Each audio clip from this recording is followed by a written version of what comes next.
Now, the former Bishop of Rochester, Dr. Michael Nazir Ali, has urged the Pakistan government to do more to protect the country's Christian minority. It follows a terrorist attack at a church on Sunday that killed at least 80 worshippers. Tonight, Christians at an East Sussex charity that have close ties to that church in Peshawar say their thoughts and prayers are with the victims and their families.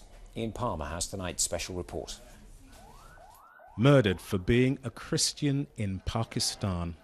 Last Sunday, 2 suicide bombers detonated their devices outside the Anglican church in Peshawar, leaving parents without children, children without parents, entire families wiped out.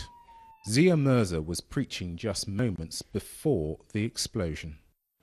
Zia Mirza works for the Christian charity World in Need here in Crowborough. Charity workers say the 60-year-old is very lucky to have escaped with his life. He said he heard the blast as he was putting on his shirt, and the blast just knocked him off his feet. There were 2 blasts, he said, that powerful. And he said when he came out, and I quote, I was on the phone with him and he was still in shock. He couldn't speak, and all he could say was just, "David, bodies everywhere, bodies, women, children," he said, "body parts, half of my congregation is gone." The atrocity in Pakistan is the latest bloody attack against Christians in recent times. Christians in Syria had to take refuge from mortar attacks just a few weeks ago. Christians in Egypt were also targeted by extremists.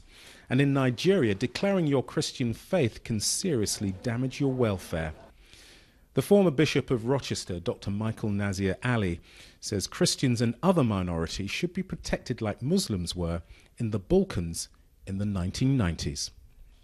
The question now is, will there be some international protection for Christian and other minorities in the Middle East? I think there is a very strong case for this now.